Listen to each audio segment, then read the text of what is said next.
It is 4 p.m. We're bringing developing news in the stories behind the headlines. This is Storycon, the Story Conference. I'm Ed Lingao. Some stories we're watching this Friday, February 13. Around 500 more alleged victims of the drug war have sought to join the case against former President Duterte. That's after the International Criminal Court Registry transmitted 227 new application forms to its pre-trial chamber. The ICC says the applicants fall under so-called Group A, covering murders or attempted murders in Davao City from 2011 to 2016 and across the Philippines from 2016 to 2019. The identities of the applicants remain confidential. Vice President Sara Duterte takes another swipe at the Marcos administration. At the funeral of her uncle Bong Duterte, the VP dodged questions about her plans for the 2028 presidential elections. She wonders if there will still be a Philippines by then, a statement that the palace was quick to rebuke. Unang-una ang tanong, meron pa bang bayan, meron pa bang Pilipinas na pag-uusapan sa taong 2028? Lubog na tayo sa basura, sa baha, sa lahat ng economic indicators, kahit sa korupsyon, lubog na tayo. VP Duterte also had some choice words for Palace Press Officer Under Secretary Claire Castro. The two women have been engaged in a verbal tussle for some time now over politics and other issues. Si Claire Castro, nagdadala yan ng kahihiyan sa ating bayan dahil tinawag siya na spokesperson ng Office of the President. At syempre, kapag nagsasalita ang Office of the President, nakikinig ang buong mundo, hindi lang yung mga kababayan natin.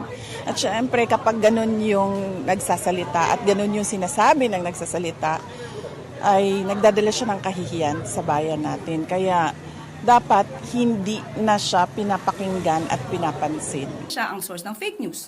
So hindi po nakakahiyang magsabi ng katotohanan. Ang nakakahiya po ay umaming may kakilalang assassin at handang magpapatay ng Pangulo, ng First Lady, at ng dating House Speaker.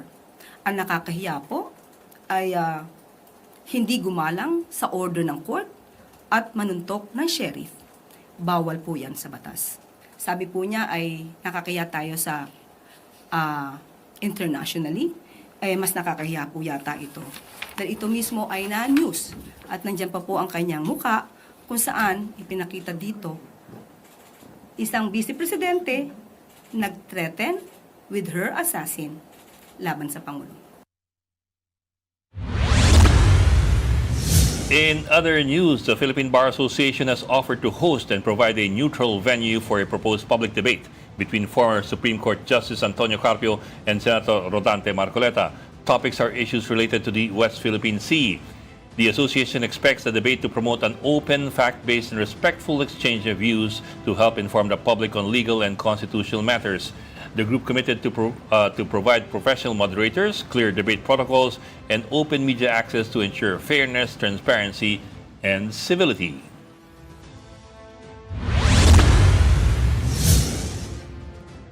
The House WPS bloc has filed a resolution recognizing officials and residents of Kalayaan, Palawan as outstanding Filipinos of 2026 for their stand against Chinese aggression in the West Philippine Sea.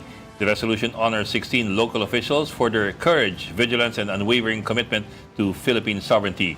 The move comes after the Chinese embassy in Manila on February 10 imposed a travel ban on the officials, declaring them not welcome in China, Hong Kong, and in Macau.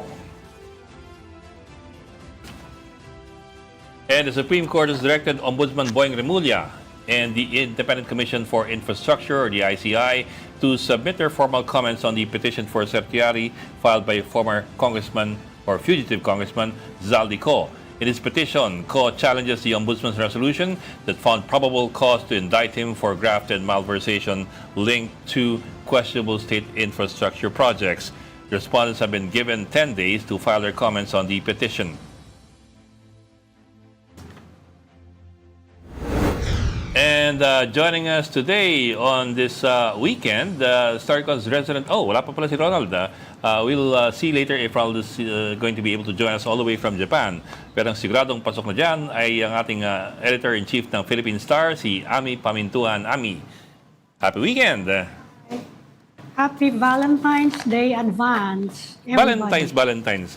Walang Valentine's sa akin. Because every day Ano ba? is Valentine's Day. Oh, di ba? Oh, ayan ah. Ang bato ito, Wala bang message niyan? What the world needs now is love. Oo nga. Oo Wala bang nga. ganun Oy. yan? Baka may bagong placard si Justice Oo nga, Andres. wala. Hindi, pinapasagot sila. Akala ko ba hindi pwedeng walang legal rights yung fugitive? Bakit pinasasagot ng Supreme Court ngayon yung ombudsman saka ICI? Oo nga, no? Diba? Oh, that's Tungkol doon sa interesting. petition, di ba? So, there. Oh, that's significant, ha? Pwede kang magtago, but you can still have legal representation. And you can still, take part in the legal process Oo nga. in absentia. Oo nga, di ba? O, kaya nga. Oh. Because to Ami's point, there was a Supreme Court decision, when was that? Was it a year or two ago? To the Not too effect long that ago. if you're avoiding the jurisdiction of the courts, then what right have you to also make use of the legal process to Kaya nga, di advance ba? your cause? Kaya that's significant na. May arrest warrant siya, di ba? Mhm. O, kaya nga. Kaya hindi ba it's supposed to compel the fugitive to come out? Yeah, that's an interesting point. We should also get the Supreme Court spokesperson on that. Tapos, Ami, lumalapit na ang 23. Oo nga eh. For Kaya those dapat si Ronald magkwento sa atin dyan kung ano yung mga preparation eh. nasa Japan baka iba inisip nun ngayon. But for those who are not so familiar, yung confirmation of charges is similar to our preliminary investigation or PI. Hindi pa 'to yung hearing mismo. Hindi pa 'to yung mismong Hindi pa yung pagbibista. trial, hindi pa yung formal trial. Not a trial per se. So, mahaba-haba ang proseso dito sa International Criminal Court. If you recall, they had a preliminary examination earlier, and now they have the confirmation of charges, which is in some ways like a preliminary investigation in the Philippines. Kung saan titimbangin, Pero, whether they move forward. Parang biglang dumami yung gustong mag-testify na, no? Oo, 500. 500 na actually yung figure eh. Kanina. 500 na yung nag-a-apply to participate. Although I think naman that, remember, the ICC is not going to go through all of them It's not gonna have them all Pipiliin testify. yun, no? Pipiliin. Oo. Sobrang dami. If I recall nga, ilan nga lang yung ilang cases nga lang yung initially hahawakan sana ng ICC with the prosecution. Parang ano siya, di ba? Yung representative. Oo, representative Just group lamang. to prove na systematic and yung systematic, widespread crimes against humanity committed. Ami, tapos na pala. Last night we talked to Cristina Conti, one of the Filipino lawyers who also is authorized or accredited dun sa ICC. Interesting pala, ibang-iba ang sistema ng ICC kumpara sa atin. Ang tawag nila doon is inquisitorial versus our system, which is based on the US model, which is adversarial. Basically, some of you may find it a bit strange or weird ako nung una parang, ganun yun? But Anong pagkakaiba? In layman's terms, ganito. Diba, sanay tayo na sa Pilipinas, for example, mag-aaway ang prosecution tsaka yung defense. Diba? Banggaan yan. Maghahalongkat ng ebidensya itong isa at ebidensya itong isa. Minsan nga, magtatago pa ng ebidensya to Pag may makitang ebidensya na makakatulong dito, baka magtago ito ng ebidensya. Ganun siya. Adversarial yung banggaan yan. In the ICC, it's more or less based on European court system models, which is inquisitorial. Meaning, for example, if the prosecution team finds evidence which tends to show the innocence or could support the argument of innocence of the defense, it is bound, it is obliged To share. that evidence Oo. in court. And that evidence may be used by their adversaries. Di ba? Sa karamihan sa atin parang, ha? Teka, di ba kalaban yan? Pero bumibilis yung ano yan, pag ganyan. Oo. Bumibilis yung process. And I think it's based on the idea that you may be prosecution and you may be defense, but in the end, you're both supposed to be out there to look for the truth. The truth, oo. Regardless Saka of it whether will it's minimize the challenges after the verdict is reached. Diba? So, Wala nang ano niyan eh. regardless of which side you're fighting for, you're supposed to fight for the side of the truth. Ito, I found in the Rome Statute, for example, Article 54-1-A of the Rome Statute requires the prosecutor to investigate incriminating and exonerating circumstances equally. Ibig sabihin, the prosecutor should give equal importance to evidence that is incriminating, ibig sabihin, proving guilt, or exonerating, which means proving innocence. Di ba? Parang, Meaning, isa lang talaga ang target nila eh. Ano ba talaga the truth. nangyari? Oo. Di ba? Di ba? We share a common goal. Nasanay tayo sa mga pelikula at sa mga TV series kung saan... Oo. Hindi, nasanay tayo sa system natin. Oo. Kung saan pagalingan ng pagtatago ng ebidensya as well as paghahalongkat ng Oo. ebidensya eh. Oo, at saka nawawala pa yung mga witness, namamatay. Di ba? Di ba? Nagre-recant, namamatay, gano'n. Di ba? Yung mga ganon. So some people might find that, actually, not just some people. Ako, I found it unusual yesterday when Conti brought it up and then I looked it up and it is true nga. It's in the Rome Statute. Sorry, one more, Article 67-2. The prosecutor shall, as soon as practicable, disclose to the defense evidence in the prosecutor's possession or control which he or she believes shows or tends to show the innocence of the accused or to mitigate the guilt of the accused or which may affect the credibility of prosecution evidence. In other words, kahit prosecutor ka, pag may ebidensya ka na magpapatunay na mali ka, kailangan mo ilabas.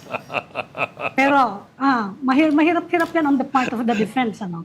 Well, hindi. Na magko-cooperate siya sa ganyang system. It's more of a burden on the prosecution. Kasi On the prosecution, the prosecution nga by its very nature is the one that carries most of the burden eh. Sa defense mo hindi ganoon eh. I haven't come Siyempre, across any. pangangatawanan nila na innocent yan eh. Saka it's also to make sure that nobody is convicted wrongfully. Diba? As they say nga, usually it's better to just have the guilty wrongfully declared innocent than for the innocent to be wrongfully declared guilty. Kaya matagal yung mga preliminaries nila. Oo, Pag nag-umpisa oo. na yung trial, ang bilis-bilis na niyan. Oo. So, yun, di ba? Although yung ibang cases ng ICC, medyo matagal sila. Inabot din sila ng years. Nothing compared to the Philippines. Natin kung... Ayun, 2 dekada. Sa atin, ang gulong ng katarungan ay parang gulong ng palad. Corny. Walang katapusan. Walang katapusan ng ikot. Walang katapusan. Yung mga matatanda dyan, tatanda niyo yung movie, yung TV show na yun, gulong ng palad. Oh. Diba? So, yun. Oh. Yun. Things lang for people to remember. When the whole thing starts, you might be surprised pag biglang meron palang ganung requirement. Again, both sides should be looking for the truth. Regardless of whether it's in their favor or not. Actually, ang ganda ng diba, ng sistema. Oh. Yun lang. Hindi. Hindi, sabi ko nga yung defense, syempre pangangatawanan nila na innocent yung nila. Yung defense naman, taga-salag eh. Diba? Yung prosecution yung taga-Hamirin. So, anyway, may ganun. Yun lang. Tapos ang pala, last lang, before bringing our mojo. Ang sabi ni Attorney Conti kagabi sa amin, sa STL, do not expect too much fireworks dun sa confirmation of charges. Sabi nga niya, it's going to be very boring. Oo nga. I know we're all getting up for that. Ulit-ulitin lang yung mga Oo. di ba? I-recite lang yung mga charges. Ulitin lang at ito yung itatry namin, ganito. Yeah, it's a confirmation of charges. So, the fireworks may not yet be there, maybe not until the actual hearing starts. Live ba yun? Live? I'm not sure, but the last time it was live. Hindi, nung humarap si Digong, oo. Oo. And even the last time that there was a process involved, live siya. I remember that. I think we carried it. So, Pero yun. tuloy-tuloy ba yun? Live? Ang may sinabi si Kasi pwedeng manood di ba? Oo. Merong area where people can observe Oo.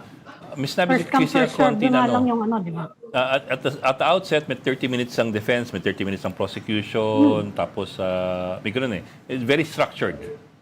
It's very, very structured. So some people might find it a little bit tedious to watch, not unless you're really particularly interested in the legal process of the ICC. So yun. We bring in our mojo? Sige. Si Oh, Arles sige. de los Santos, Ayan na our sila mobile journalist who's at the Sandigan Bayan in Quezon City. Arles, anong balita dyan? Hi, Ed, walang inipasok na plea bargain nga si dating Senador Bong Revilla. Gayon din yung 6 na kapwa-akusado nito kaugnay ng Manumalyang Flood Control Project sa Pandi, Bulacan na nagkakahalaga ng 92.8 million pesos. Kaninang umaga, dumating nga sunod-sunod yung dating mga opisyal ng Bulacan First District Engineering Office, sina Bryce Hernandez, JP Mendoza, RJ Dumasig, Juanito Mendoza, pati yung dalawang babae, sina Cristina Pineda at Emilita Huat. Kanina kasi, isinagawa yung preliminary conference ng kanilang mga kaso kung saan pinansya yung mga legal na issue, kagaya ng formal appearance ng mga abogado. So naglatag din ng mga schedule at gayon din yung pagtukoy sa mga testigo ng bawat akusado. Minarkahan na rin yung annexes ng bawat salaysay kung saan nga no-show si Revilla dito kanina at nagpasa daw ito ng special power of attorney kahapon para nga katawanin na lamang siya ng kanyang mga counsel para sa pagdalo sa araw na ito. Kaya wala siya dito ngayong araw na pinayagan naman ng korte kaya hindi rin naman naging mahirap yung naging proseso. Pero interestingly, Bro Ed, ay sinama ni Revilla si Mendoza at si Hernandez sa listahan ng kanyang mga testigo. Okay, pag sinabi mong walang plea bargain, what exactly did you mean? The prosecution ruled out the possibility of a plea bargain? Tinanong kasi kanina ng clerk of court na book na kung magbibigay pa sila ng anuman plea bargain, kung ito ba yung aamin pa sila para mapabigat yung mapagaan rather, yung posible na maging sentensya sa kanila o kaya naman magkakaroon ba sila ng ilang mga hakbang para mas mapabilis yung pagka-pronounce sa kanila kung guilty man or not guilty, kasi malaking tulong yun sa pagdalo ng mga kaso na ito. But so far, wala silang plea bargain at nauna na nga na naghain ito ng mga ito ng not a guilty plea. Except rather, kay dating Senador Bong Revilla na Sandigan Bayan na mismo ang naghain ng not guilty plea sa kanya matapos itong tumanggi na maghain ng kahit ano. So pangangatawanan nila yon kahit ang nagpasok nung not guilty korte, pangangatawanan nila na he's not guilty. No? Tama ka dyan, Ami. Sino yung nagtatakip ng mukha, Arles? Actually, Ami, si Juanito Mendoza, yung mas nagko-cover ng kanyang mukha kanina, nakita natin na medyo may problema, paika-ika siya sa kanyang paglalakad. Pero siya kasi yung isa sa mga akusado rito na nagre-request na kung pwedeng araw parang malipat ng detention facility dahil meron siyang karamdaman. Lahat sila pumasok dito, nakaposas, pero pagpasok of course ng courtroom, inalis na rin ito agad. Pero sa Quezon City, New Quezon City Jail sila nakakulong, di ba? Yes, tama ka dyan, Ami. Pero hindi yata sila magkakasama. Last update natin mula sa BJMP sa kahilingan na rin ng mga personalidad na ito. Nagpapalipat sila sa PNP Custodial Center, ba? Si Revilla lang yun, Ami, pero hindi pinayagan yan ng Sandigan Bayan dahil sapat naman daw yung pasilidad, yung seguridad, at maaaring ang ma-accommodate doon si Revilla. Oo nga, pero saan gustong magpalipat nila? Kung gusto nila magpalipat, maganda yung Quezon City Jail na bago eh. Oo. Oh, actually, Mabango-bango mas pa yan. maganda. Mas maganda talaga, actually. Malinis, oo. Walang mga Meron din mga specific cubicle dyan, yun, Ami, bawat selda. Oo nga eh. Saan nila gusto nga magpalipat? Baka malipat sila sa mas masamang jail. Lagi sa Manila City Jail, no? Actually, yun na yung pinakamaganda ngayon sa Metro Manila at this time ha. Kasi siya yung Correct. pinakabago eh. Tsaka, Kaya abangan natin namin kung ano pa yung magiging mabango-bango pa. development. Kasi supposedly, yes, Boket? Mabango-bango pa. Oh, hindi, Actually, bago yan eh. Maganda yes. siya eh. Malinis. Kasi ano eh, yun yung bagong ano ngayon, di ba, sa correction, saka sa penal system global, kailangan daw humane treatment of all inmates. Correct. Kaya guilty o hindi. Ganun yung takbo niyang ano niyang paggawa niyang jail na yan eh. Kaya nagtataka ko kung saan nila gusto malipat. Mhm. Well, yung concern kasi ni Revilla before, Ami, yung safety daw, no? Pero ininspeksyon ng mga huwes ng Sandigan Bayan at nakita nga na sapat naman yung pasilidad, pati yung kaligtasan, masisiguro doon. Kaya doon siya muna mananatili hanggang sa ngayon. Abangan natin kung magkakaroon pa ba sila ng ibang request dyan. Kasi yung supposed pre-trial na magsisimula sa February 19 ay mauusog. Dahil hindi natapos yung preliminary conference ngayong araw at ipagpapatuloy sa February 19, so abangan natin kung kailan nga ba i-reschedule ng Sandigan Bayan ng 4th Division yung pre-trial ng graft case nila Revilla at mga kapwa-akusado nito. Well, if safety is his main concern, I suppose at this particular point, QC jail is still the better option. Not unless he's angling for custodial center ng PNP in Campo Crame. That's a different thing altogether because that's more of an unusual unusual detention center. It's Para sa mga ano yan, yung mga high security risk yan. High-profile inmates na isa rin sa mga binigay na dahilan ng PNP kung bakit ninais nga nila na hindi mapunta doon si Revilla. Kasi madami daw high-profile inmates and kung idadagdag pa nila itong dating senador, syempre another gastos na naman and then stricter security para doon sa lugar kung saan nga mananatili si Revilla. Pero parang i-renovate ata or demolish ata yung PNP detention facility sa Campo Crame. Kaya kahit si DILG Secretary John Vic Rimulya sinabi na rin no, na ganun nga yung mangyayari at si PNP Chief no, acting pa lang noon, si Nartates ay sinabi na rin na hindi doon pwede nga si Revilla. okay, so that's out of the question at this point. Yes, out of the question at least for now. Maybe kasi naglabas na ng final ng decision.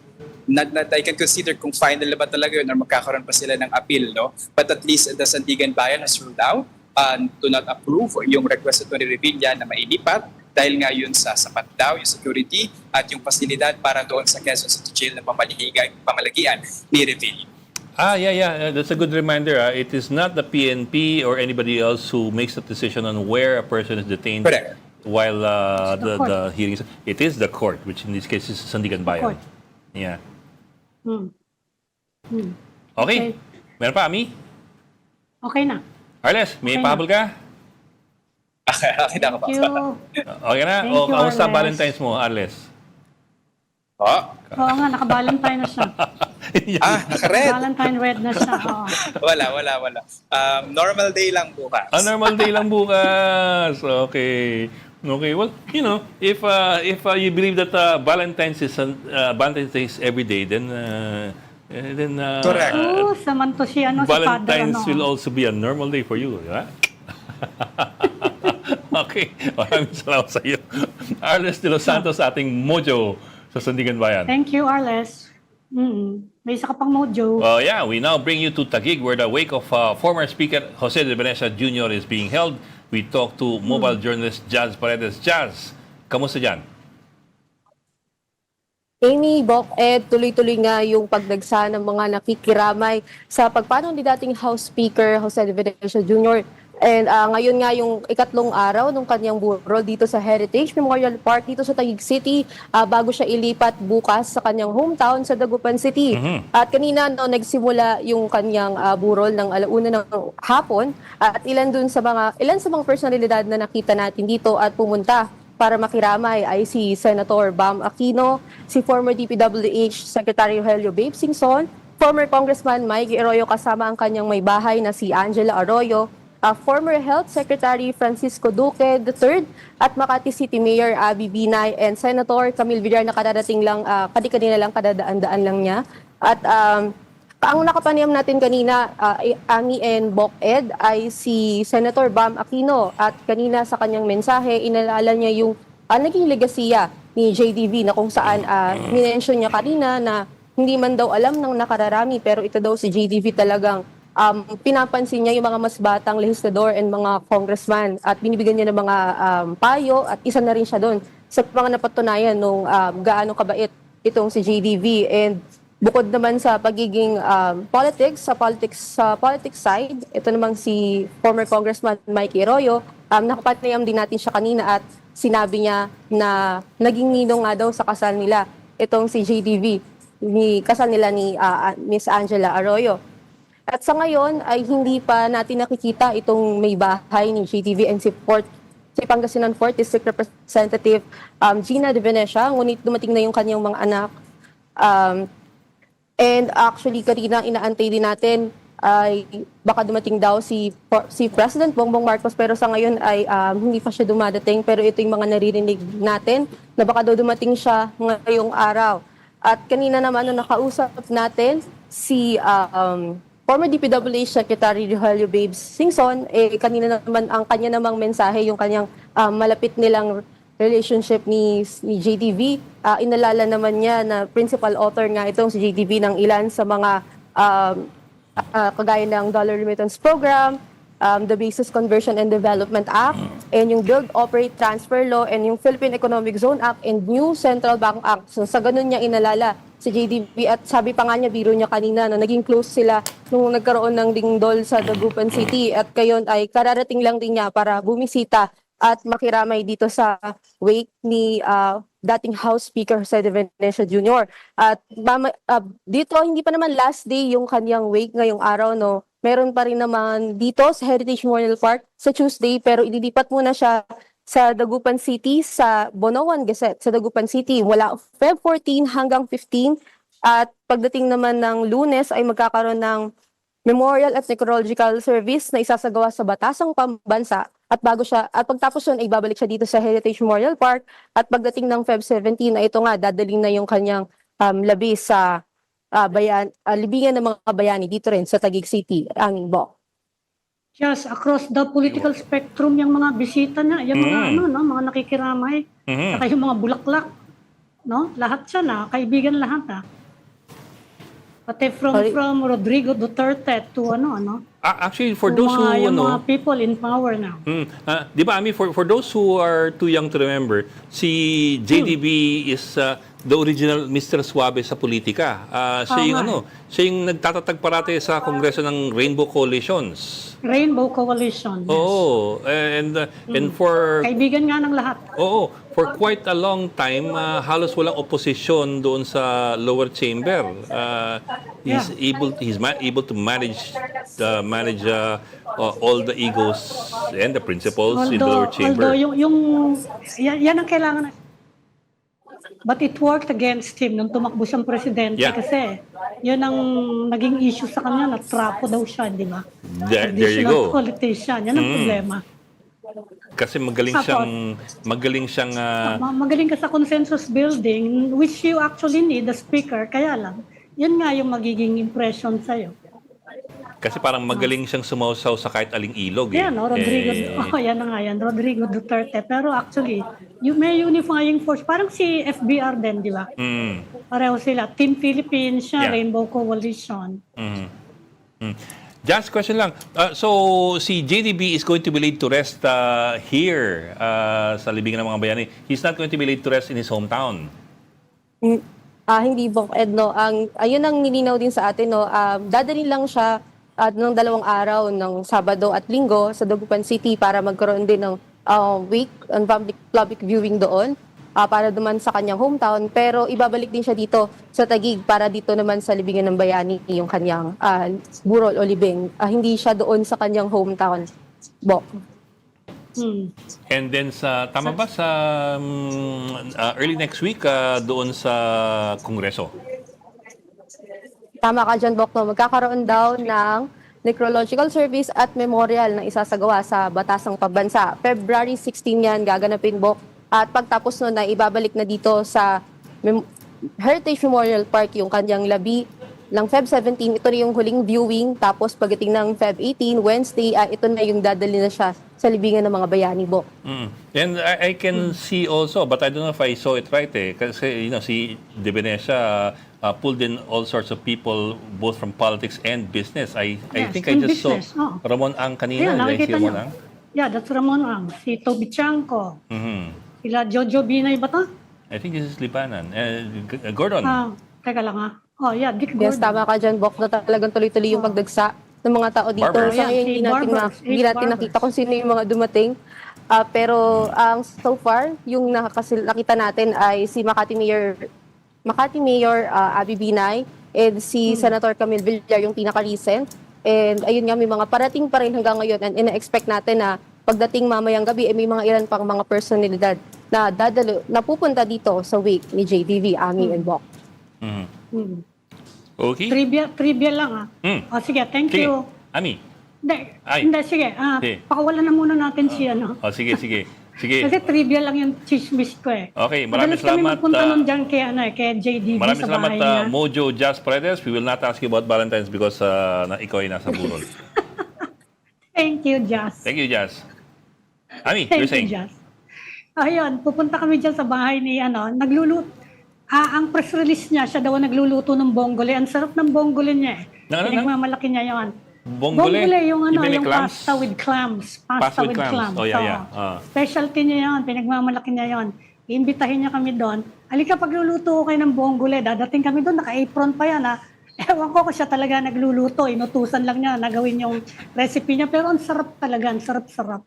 Tapos, ang pinaka natatandaan ko na kwento niya in one of those bonggole lunches, nung natanggal siya, ousted siya, di ba?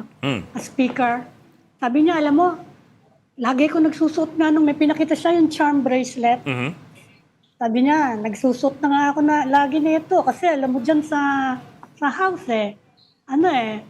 aakbayan ka ng mga tao dyan. Actually, they're feeling your back for the best spot To slide the knife to in. place the knife. Para ka daw saksakin. Sabi niya, hindi daw tumalab yung charm bracelet niya.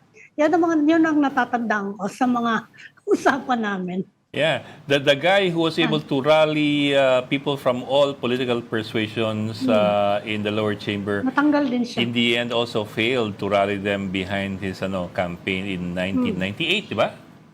Oo, yun na nga. Dahil nga because of the Trapo tag, which actually also led to the defeat of Mitra. Monching Mitra. Yeah, in 1992.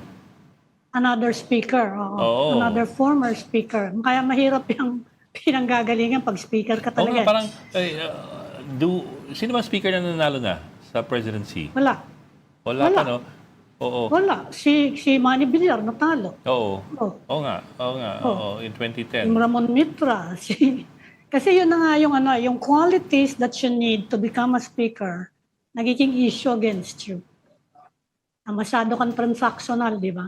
There you go. That's the word for it. Consensus building, also known as transactional politics. Yan. Talaga naman kailangan ka. Horse trading. Nasa house ka politics yun di ba? You're trying to put together 200 minds, at least during his time. 200 pa lang ata sila noon eh. Kaya nga. Yan ang sinasabi nila noon, di ba? Nung early on na nagbabalak magpresidente si Speaker Martin Romualdez. Yan ang sinasabi nila You're na running against wala history. pang speaker na naging presidente. In mas masama nangyari 1998, sa kanya. in 1998, he was defeated by the guy beside him, si Joseph yan Estrada. Yeah. Di ba? Mhm. Na Because super naman talaga napakataas nung popularity nun ni Erap eh. Because si Erap was supposed to have embodied the idea of non-traditional politics. Non-trapo, oo. Oh, Saka, even though it nakulungan was, siya at that time, mabango pa yung mga artista, di ba? Si Asyong Salonga siya eh. tsaka Oo. PACC. Asyong Salonga, saka malaking bagay na shipping lakso ng ano niya nun eh, di ba? Naging police chief niya nung, hindi police chief, yung naging enforcer niya nung vice president siya. Task Force sa Bagat. Kaya anti-crime yung ano niya, yung para din yung kay Duterte, di ba, na tough on crime, kaya kahit may mga human rights issues, Like talagang Curutong ganyan Buleleng. ang botante natin eh. Nakita natin yun nung panahon na yun. Na it worked for not only for Erap, kundi later kay Ping Lacson nung tumakbo sa Senado. Di ba? Na Interesting, yun no? talagang gusto ng mga botante natin. When you look at the formulas that Duterte and Estrada shared when they ran for the presidency, an image of non-traditional politics, even though they were both long-time politicians in Yeah. their own fiefdoms. Also, the image of Tough on crime. tough-talking local executive. Asyong Salonga. Was tough on Diba? crime and was not afraid to offend people. Oo. Saka pangmasa yung salita. Di ba? Oo. With the Pangmasa yung eruptions. dating. Meron kang mass touch. Pareho sila. So it's not actually the first time na nagkaano tayo. Mm. And palagay ko, yung mga ganyan, sinasabi nila, yung meron tayo ngayon yung ano, di ba, yung comment ni Sharon Cuneta na kay BBM na hindi nag-comment ang Malacanang. Mali yung na, ano, did you, mali yung you Vice pick the President wrong Mas. Vice President? Actually, he actually did pick the right kapartner, di ba? Silang dalawa yung ano yan. Kaya dahil sa tandem nila, Kaya nanalo siya. nagka-landslide victory yung unit team. Kasi kung hindi Diba? kung hindi sila Kung team nagka-split up, sila, they might have Diba? lost. We don't know. someone else, remember, 15 million yung boto ni Leni Robredo. More than 15 million. Kung na-split sana sila, baka may pag-asa, di ba? Baka Yeah. iba yung pangyayari. Yeah. Could be. Yun lang. It's in the realm of possibilities. Oo nga eh. Anyway, Oo nga here's a soundbite from Miss Sharon Cuneta, si Ate Shawi. Ayan, sige. And sir, I have only one vice president there. My date tonight. Mali your choice, no? Sorry. Okay, let's move on. Ayan. Mali your choice, Oh, no? yan. pati yung No comment, pagkakasabi no pa niya. comment ang Mali your choice, no? Okay, let's move on. Sayang walang nakatutok na camera kay presidente nung oras na yun. That would have been priceless, no? Baka meron doong camera, hindi na lang ano. Hindi nilabas. Siguradong meron yan. Anyway, Hindi na lang nilabas. Baka isang araw lumabas yun. yeah, one of these days. Okay, anyway, Ami, we just need to take a break. You're watching StarCon on One News. We will take a break. We'll be right back. This is the Story Conference Group or the Storycon Group.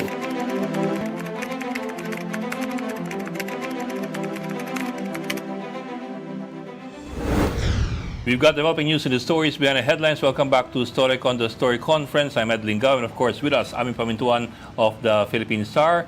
Unfortunately, mukhang hindi makakabol si Tito Ronald. Mukhang nasasiyan masyado sa kanyang pagliliwaliw sa Japan. Baka pauwi na siya. Then, next week pa inuwi. Next week Oo, ba? ang alam ko next week pa inuwi. Yeah, if I remember correctly, 19 o there. 19. Ah. Talagang Doon siya maglulunar New Year. nagpapakasaya siya dun, ha? Dapat mag-report siya doon sa tungkol sa sinis ng Japan yung yung Chinese vessel. Oo nga. Ikaw naman, Ami, hindi nga siya sinesweldo tapos hihingaw mo ng story. Ipapakover pa natin. Narinig siya. Paghanap siya na makakausap, inaresto yung captain. Hindi Ship captain. Itong mga taga-star, napaka-demanding ng mga tao itong mga Philippine Star. Sige, Doon na rin lang siya, baka may makakausap siya doon. sige, bulungan ko mamaya. Ha? Sige. Okay, kami binabayaran namin siya. Kumingay. Mamaya makalata yun. O yung mga nakikinig, huwag yung sabihin sa kanya yun. Ami, Pero hindi as reporter. Ami, ano yung mga headlines nyo? What do we expect for tomorrow sa Philippine Star? Isa sa malalaking story yan, that Japan seized a Chinese vessel. A fishing vessel. Arrested the captain. Isa yan sa mga Tapos yun na nga, tuloy-tuloy yung away ng Coast Guard at lahat-lahat na Senate, Chinese Embassy, tuloy-tuloy yung awayan nila hanggang ngayon. Siguro merong good cop, bad cop, merong nakikipag-away, merong one side ng gobyerno ng dalawang bansa na nag-uusap naman trying to diffuse tension. Kaya, itingnan natin kung ano kalalabasan. For those who are not so familiar, China has its own territorial dispute with Japan. If I recall correctly, yun ba yung sa East Senkaku. China Sea? Senkaku? Senkaku Sa area ng Islands. Senkaku. Oo. Oo.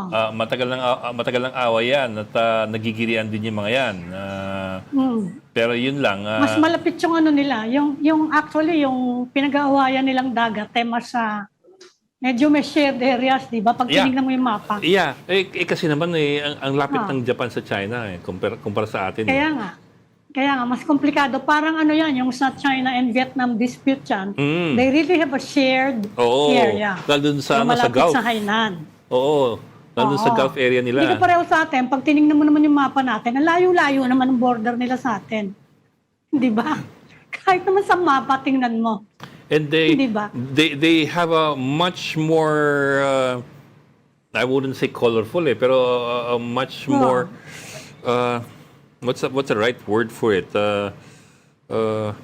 Colorful is really not the word for it. Although tandaan nga natin, ang nag-file ng original claim na yan is Taiwan na pwede mong languyin galing naman sa sa Batanes. Yun. Gabi naman langoy. Kaya pwede Grabe nilang naman langoy mo nun. sabihin, "Oy, namin yung Sa Bakshi dagat na Channel. yan." Grabe naman paglalangoy yan. But I was saying, China and Japan, they have a much rougher history between the two. Actually, among the three, Mas matinda China, yan, Japan, and Korea. At Japan, China, and the Korea. history has not been kind to those three countries. With Japan as the aggressor. Because Japan, for example, at the start of the last century, annexed Korea, and then later on invaded China. Matagal, So for a long time, nalusaw Kahit yung China, Korea. di ba? Yung Nanjing. The massacre in Nanking. Daming patay. And you have so much photographic evidence of the brutalities there. Hanggang ngayon, may mga pelikula pang ganun yun. Gusto mo ng Valentine pa, isa pang Valentine. Survey. 27% of Pinoys have I heard about that. experienced or 3 out of 10 witnessed Filipinos. cheating. Again, what was that again? 3 out of 10 Filipinos, 27% of Pinoys. Yung kahapon, yung 46%. Yung happy with love life. Happy with their love life. Yung 70... Historic low daw yun. Yun ba yung 70% ang happy o yung 27% ang happy? Hindi. Ito yung cheating pala yun. pinakabago. Cheating, okay. 27% of Filipinos Go. experience cheating. Yung kahapon, 46% happy with their love life. Aba, halos Ibig 50-50. sabihin, napakababa daw nun. Yun, lowest in decades, yung 46. Yan. Okay. Mataas pa rin yun, 46% actually. Medyo mataas pa rin yun. Talaga? Mataas pa yun? Pero lowest daw in decades. I would have thought that was kind of low Pero kaya talaga napaka-cynical talaga niya sa Star, no? Hoy. Kayo naman. Hindi, meron pa yatang kategorya very happy. It's like saying na isa sa bawat dalawang tao sawi sa pagmamahal. Baka yung iba wala namang love life ngayong ano eh. Okay lang sana kung may bawal celibacy Ikaw, lahat consider mo din ng yun. kalahating yan, di ba? Hindi naman. Ha. Tingin mo ilang porsyento dun sa kalahating yan ay may vow celibacy versus involuntary celibacy. Masyado na. Simple lang yan. Yes or no lang yan. Hindi. Happy or not lang yan. Okay na yan. Sige. I will no longer contest the numbers. I'm sure they were scientifically proven. Yeah. Pero 27% reported having been cheated on. Experienced or witnessed. Pati witness Experienced kasama. or witnessed. That's not fair naman kasi I mean, 3 or 4 people can witness cheating by one person. That magnifies the numbers. Magano nga kayo ni Mar Mangas. Magdebate nga kayo. Di ba? Iba yung you experience the cheating. You're one of the 27% versus you're one of the 27% who heard about cheating or know about cheating. Ano yun? Saka may mga Valentine daw ngayon, meron ng Galentine. Ano yun? Sorry? Girls getting together for Valentine. Hindi naman daw nila kailangan ng boyfriend. Galentine? Galentine.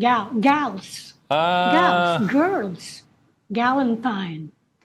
Yan naman. Celebrating also. Parang get together ng girls. Kung may ganong for girls, dapat meron for boys, Valentine. Ewan ko kayo. Kayo naman, lagi naman kayong ganun. Lagi naman kayo lagi naman kayo may mga tambay-tambay dyan. Napaka-sexist nito. Kung Lagi naman kayo may mga get-together, di ba? Mga boys get-together. Boys na nag-get together, yung mga girls hindi? Ay, ngayon nga, yun na nga. May ganyan na nga rin, oo. Sige. Bibigyan kitang pala. Hukay ka pa ng hukay dyan. Sige.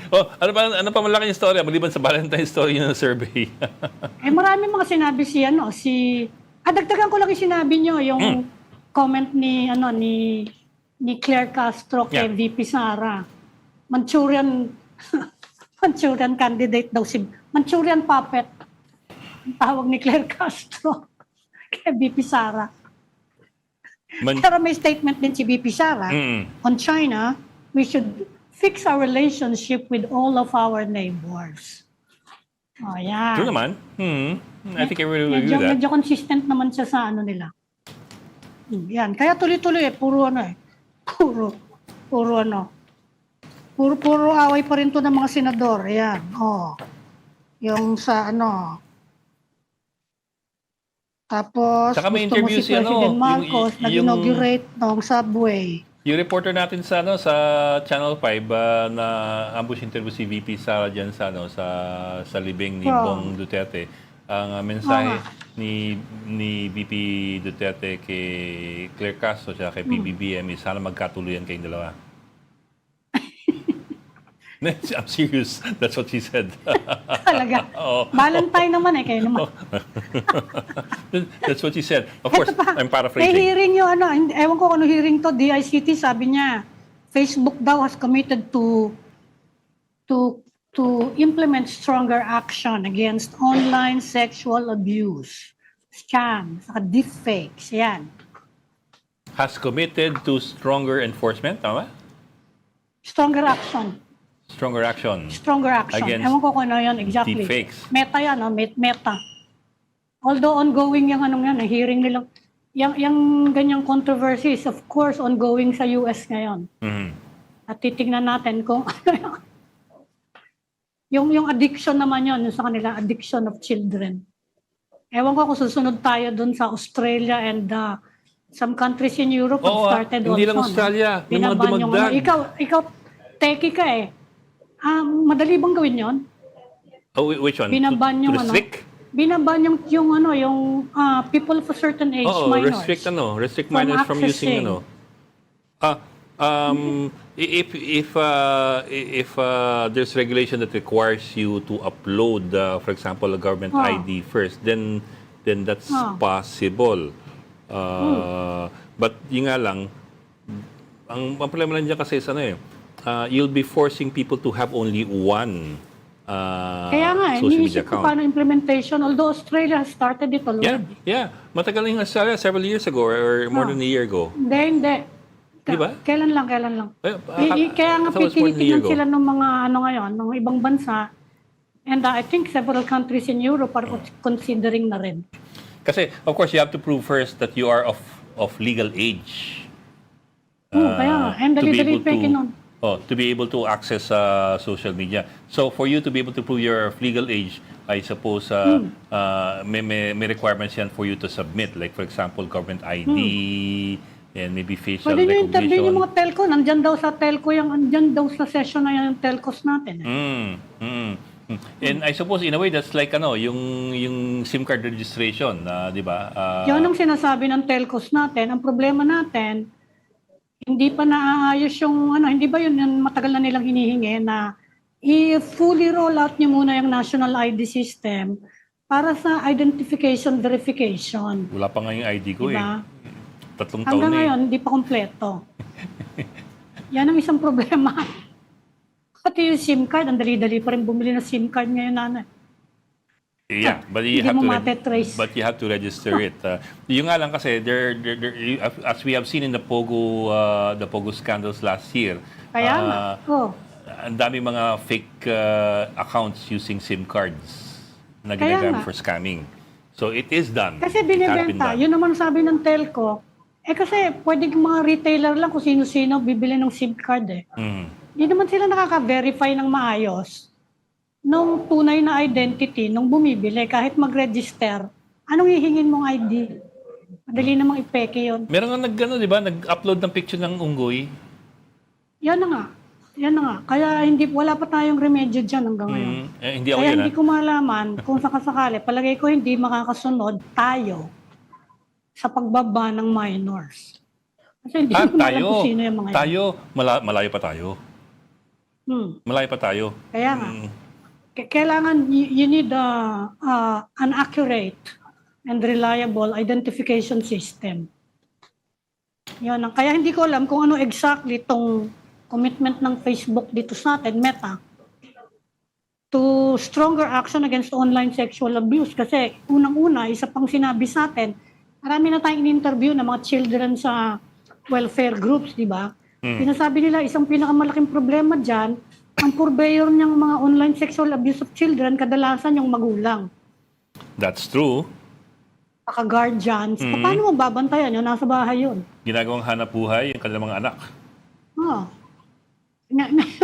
Hindi lang online sexual abuse ngayon, binibenta na yung baby. Di ba? Yan yung mga recent reports ngayon, binabantayan ng PNP. Dumadami yung baby selling natin. Nabibili daw online. Biro mo yun. Kaya, ewan ko kung anong gagawin. Titignan ko pa yung mga summary pa lang to sa DICT na to Kasi yun ang napagkasundoan kanina. Okay. Sige po. Anyway, we're on until 5:30 this afternoon, so we have 30 minutes pa to go. But Storycon will be right back after a quick break, so please stay tuned.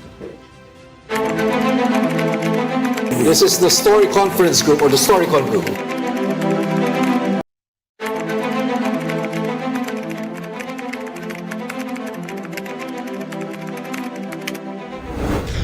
It's the last stretch of the program. Welcome back to Storycon, the Story Conference. I'm Ed Lingao, and of course with us, Ami Pamintuan of the Philippine Star. And also joining us this afternoon, Senior Deputy Minority Leader, Congressman Egay Erice. Sir, welcome back to Storycon. Thank you for joining us this afternoon. Good Congressman. afternoon, Ed and Ami. Good afternoon. Good afternoon, sir. Sir, balikan ko lang yung screenshots that you said that you saw na pinakita sa inyo ni Congressman Leandro Lebiste, Yes. where it appeared to show na nag-acknowledge daw yung presidente na tumanggap siya ng so many billion, I think 8 billion from Aiden Bersamin. I got that right, no? That Yeah. was I think ang pinaka-gist ng conversation over months of text messages na merong 8 billion actually mga almost 8 billion from the flood control mess from Engineer Bernardo, another 1.4 billion from the Bureau of Customs, and another almost 500 million from the President's Confidential Funds. Yun yung subject ng kanilang conversation, The conversation. over Mhm. from 2024 to 2025. And this Yung was pinakahuli is about July 9. Yun yung pinakahuli. and this was shown to you by Congressman Lebiste, both to you Yes. and to the members of the Makabayan bloc, and they've also made the same announcement as well, if I recall correctly. Not just Makabayan Bloc, but also some members of Congress. Sir, have you been? But I suppose the bigger challenge at this point is, of course, it's all interesting. It should be looked into, but the bigger challenge is establishing authentication or authenticity. How can one be able to authenticate that that message really did come from the president, and that's a real screenshot of a conversation? That's why I'm urging Senator Lacson, because he's the first one who named the Bersamins as recipients of the Tardo 8 billion. Diba? Siya yung una nagsabi noon eh. So, kaya lang, pagkatapos niyang sabihin yon, bigla na lang nagkaroon ng gulo, nag-resign tinanggal si Bersamin. Bersamin, pero hindi niya pinatawag. Yun na, malaking misteryo sa akin yun eh. Malaking misteryo sa akin yun na hindi yan pinatawag ng Blue Ribbon Committee. Diba? So, I think it's high time for Senator Lacson to call the Bersamins, call Lian Lebiste, para ma-verify ito. Dahil very serious allegations. At nakita ko hindi naman pwedeng basta na lang i-compose yung mga text messages na yun eh. In fact, there are items in the text messages that do not concern kickbacks but other important national issues. So yun yung nakita ko at actually yung nakita ko mga items talagang lumalabas, ginamit ito, maramihan dito ginamit sa 2025 national and local elections. And nakalagay din doon that the Allianza senators received something from this source. So, syempre, kilala nyo naman kung sino yung mga Allianza senators. So, at nakita rin natin doon na merong ang pangalan doon ni Congressman Toby Chanco being the campaign manager of the Allianza and a name of a very well-known entertainer who received millions of pesos from this source. Actually, tinanong ko si Congressman Chanco, sabi ko, totoo ba na mayroong ganito para kay ganito? Eh, sabi niya, totoo yan. Dumadaan sa akin, pero hindi ko alam kung saan ang source. Basta ako ang campaign manager, ako yung nagsasabi kung sino yung mga babayaran. Pero hindi ako makahawak ng pera. Sino yung entertainer? Well, the very well-known entertainer, si Andrew E. Sabihin mo na. Andrew E. Andrew E. Congressman, Congressman, nagtatanungan mga tao kung kailan marirelease kahit konti ng mga sinasabing text messages. Bakit ayaw ilabas? Ang dami-dami ng mga lawmakers na nagsasabing meron silang I'm urging na actually Congressman Lebiste to really release the nasa USB naman niya, madali naman eh. Madali naman. Kaya lang ang apprehension niya, natatakot siya specifically for Yusek Bersamin. It seems that they have some close relationship, so natatakot siya kasi nagpunta raw sila sa isang bishop at ang sinabi raw ng bishop, wag ilabas. So ilalabas nila, they're parang asking support from the religious sector, pero yung kinausap nilang bishop, diniscourage sila. So yun yung apprehension nila dahil alam niyo naman natin na very powerful yung apektado nitong files na ito. Pero wala na sa pwesto yan eh. Saka yan ang iniisip ng mga tao hanggat wala yan, hanggat wala yung pruweba na text messages, kahit konti man lang na screenshot, Wala parang nag-iimbento lang ng istorya yung mga nag-aakusa. Alam mo, wala namang mawawala kung magkakaroon ng investigation. Meron namang sinabi, may tao, kung sino, yung mga tao, pwede ipatawag. Alam mo, yan ang problema sa atin, Ami. Binuksan yung ITI. Pag lumalapit na sa mga cabinet members, sa Malacanang, ito. Tapos yung BRC, nung lumalapit na sa Malacanang, malapit na sa cabinet members, hinihinto. So wala talagang Kaya ilabas nyo na lang nga yung kung ano yung hawak nyo. Para mapilitang buksan yung investigasyon. Pero anong proper dapat nga doon sa kaya naman nilabas siya kaya naman kami kinausap ni Congressman Libiste kasi ang sabi niya para hindi ma-dismiss yung kaso pwede naming ilabas yung kaya lang bandang ulin nilang talagang kahit na anong gawin namin madi-dismiss din naman so walang quorum umatras sila parang gano'n.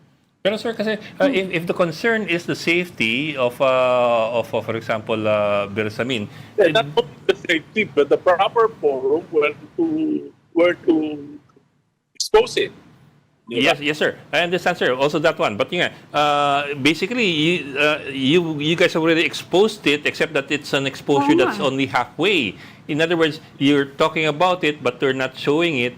So, Wala lang yung in the same way, I was saying, if it's Pang sinasabi pa sa amin ni Congressman Libiste, they are just waiting for the proper time. Yun ang sinabi. At kaya naman na inailabas siya because of si Congressman Antonio Tino, binanggit niya yan during the deliberation dun sa impeachment proceedings ng ating Pangulo during pero hindi na rin pinakinggan ng committee. At pagkatapos, hindi na rin pinakinggan ng plenary. At kaya lang naman ako nagsalita dahil binanggit yung pangalan ko. Kasi kahit naman na-dismiss yung impeachment case, you can still go after the other players sa ngayon.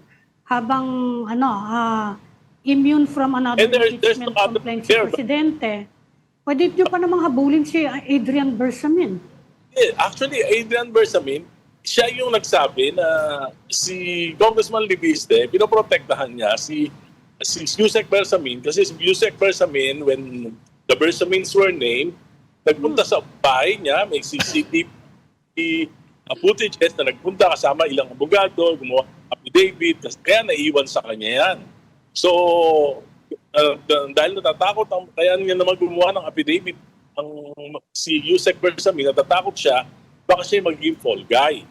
At naiisip nila na after 2028, paano kung wala na si Presidente, baka sila naman yung wala ang sinasabi nila, siya lang naman yung taga-dispute, siya lang naman yung taga-tanggap. Sir, I get what you mean. You're looking for the proper venue, you're looking for the proper time, and you're looking for It's dahil ang unang-una naman si Senator Lacson ang you can ask Senator Lacson bakit siya nagbanggit ng mga pangalan ng mga Bersamin, ba't hindi niya pinatatawag sa Blue Ribbon Committee? But at the same time, I understand, sir, the concerns, but at the same time, the fact is na ilabas na ninyo partway, people are talking about it, but it's not getting anywhere because nakalabas na yung ulo, hindi lumabas yung buong katawan. Ganun din. Nagiging rin. It's really up to the decision of the Congressman Libiste. Ang sinasabi niya sa amin, there would be proper time. Yan ang sinasabi niya sa amin. And, Si Congressman Tino, meron din siyang kopya nung screenshot. Bakit hindi rin ilabas? kopya, hindi ba sa copy, pinabasa niya lang sa amin lahat. Oo. Pinabasa niya lang sa amin. Actually, kaya naman namin natatandaan, dahil pinakita niya sa amin yan in 3 occasions. Thursday, Friday, and Saturday. Before the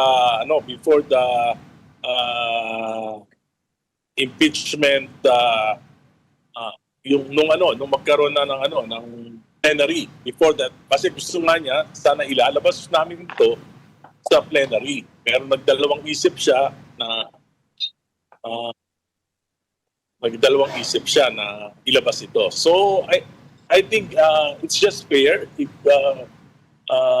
actually we're trying to help uncover the truth by urging the Senate Blue Ribbon Committee to summon the Bersamins, summon Congressman Libiste para lumabas yung katotohanan.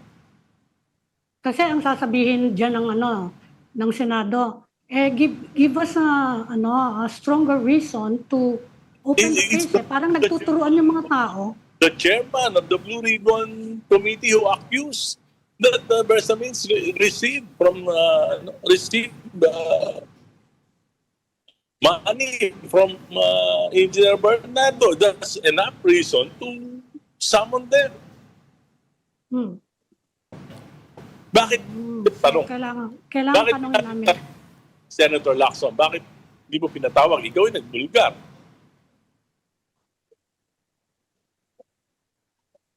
Tinatanong din nga kasi yung bakit di nyo pakita yung screenshot? Wala nga akong kopya, si Congressman Libiste lang. At marami kaming congressman na nakakita. Hindi pinadala sa cellphone nyo? Baka naman may kopya ka na sa cellphone. Hindi, wala talagang pinadala. Actually, I was asking Leandro, kung hindi mo kaya magsalita, bigay mo sa akin lahat, ako magsasalita. Okay. Ayaw niya. Takot siya kasi nga sabi niya na nag-try sila to ask the blessing of a bishop, hingi ng tulong. Ang sabi sa kanila ng bishop, huwag niyo ilabas. Kasi kailangan ibang tao Hindi dapat si Congressman Libiste because he has issues with the government at this point Well, Inimbestigahan siya tinanong ko siya, ano ba, lahat ng mga kausap ko, tinatanong ko yung motibo Oo. Motibo mo, Leanne, bakit mo ilalabas yan? Meron ka ba, hiningi ka bang leverage sa gobyerno? Meron ka bang kasalanan? Sabi niya, wala. So, But he's under investigation. Sana si Congressman Tino maglabas. Para walang masasabi na baka ginagawang leverage lang to for something, no? Tinanong ko lahat ng mga nakakita, tinanong ko yung mga motibo nila. At ako, explose ako sa kanila. Sabi ko, wala akong ibang motibo dito, kundi para malaman yung katotohanan, para sa bayan. Kasi nakikita ko na itong hanggang walang closure, itong flood control mess na ito, itong pinaka-corruption na ito sa buong bansa, babagsak yung ekonomiya natin. Yan yung pinaka-main concern ko. Daan-daan libo na walang trabaho, nalulugi yung mga kumpanya, GDP natin siguro ang hula ko by first quarter, baka 2%. At any rate, And it's the main concern of the president. Siya nag-umpisa nito. Pero pagdating sa investigation, parang napipigil. He's the most powerful man in the Philippines. May kakayahan siya para malaman lahat ito. Pero di niya inaalam. Ang dami niyang pinangako, ipapakulong sa ganito, ipapakulong sa ganito. Walang nangyayari. Bubuo ng independent commission, walang nangyayari. Kaya sino may pinakamalaking responsibilidad? Si President. Kaya tatanong ko sa kanya, matagal ko na tinasabi, 2023, 300 billion, 2024, 500 billion, 2025, 473 billion.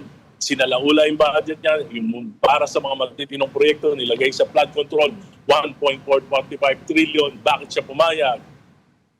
Diba? Bakit siya pumayag? Wala It's bang the president's fault. It's the president's responsibility. Kaya lang, ang lagi sinasabi, parang lahat lahat parang ayaw tanungin si presidente. In one way or the other, di ko alam kung bakit. Kaya nga sabi nila, bakit ikaw lang nagtatanong? Ba't yung iba hindi? Yung media hindi.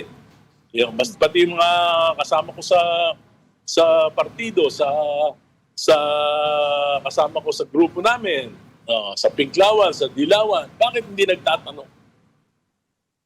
Tinatanong naman sila kung ano nangyari doon sa investigasyon kay Kaya nga, yan. Martin Romualdez, kailan uuwi si Saldico. ano na nangyari kay Executive Secretary Bersamin. Alam naman natin si Presidente, pinsang buo ni Speaker Martin. Kaya nga siya naging speaker, super majority, ibig sabihin, di ba? So, the President has all the capability to know the truth. It seems that the President is not interested to know the truth.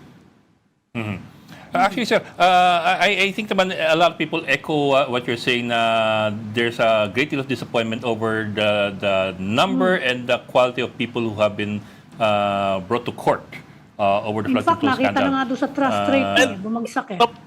Yung mga nakukulong naman, yung mga nag-implement lang ng mga proyekto Yeah. na wala silang It's a small fry. capability, akwa ng ganyang pondo kung hindi pinayagan ng gobyerno.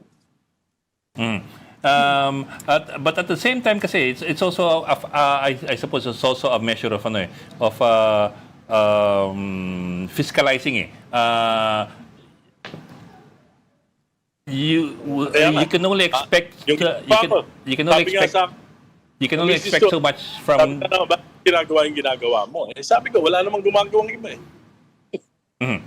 Yeah. Anyway, sir, let me put it this way lang. For example, we've been trying to get Leandro Lebiste to get in the program to talk about these screenshots. Kasi obviously these are screenshots that supposedly demonstrate a conversation between the president and another person involving huge Bakit hindi amounts. labas? So we want to see the screenshots. We want to know the veracity. We'd like to know kung paano mapapatunayan, for example, yung authenticity at yung legitimacy ng mga ito.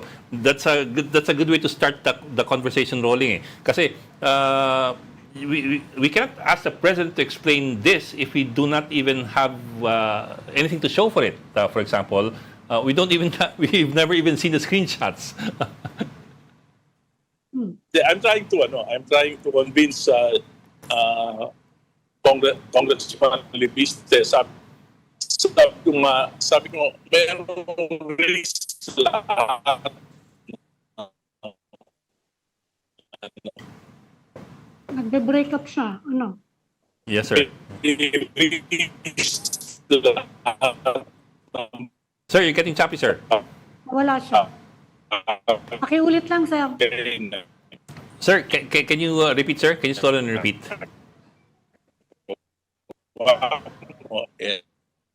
It's up to Nagbe-break up you. po kayo, Sa kanya, it's up Congressman. to you. Pero,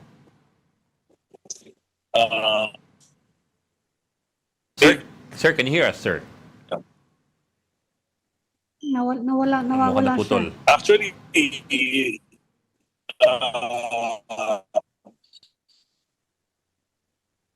Okay. hello. Yes, sir. There you go. I think that's better now. Hindi, Sir, can you repeat? I'm trying to convince him to release it. Pero, yan, okay na. Yes, sir. That's better. Hello. Okay na. Hello. Okay na po. Go, sir. Oo. Hello. Go, sir. Opo. Oh. Hi. Yes. Yeah, I can hear you. Yes. Sige po, salita po kayo. Ayan, nawala sir. tuloy. Ay, naputol. Nawala tuloy. Okay. Anyway, as we were trying to say, we're trying to get in touch with Congressman Lebiste to talk about this kasi, several good points from Congressman Lebiste. Pero for us to be able to mount a challenge, we have to be able to see what's on the table first. Di ba? Tatanungin tayo. Yeah, that's the basis for Ano everything. ba yung pinag-uusapan natin? Yan nasasabihin sa atin.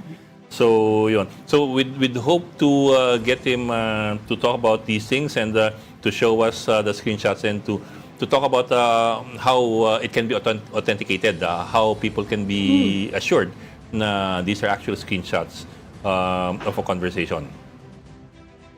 Because screenshots are, of course, Kahit just mga screenshots. They're isa basically o text. dalawang screenshot lang, diba? Kasi mukhang marami daw yung conversation eh. Yeah. Hindi kahit 1 or 2 lang ano. Okay. Anyway, I guess that's it.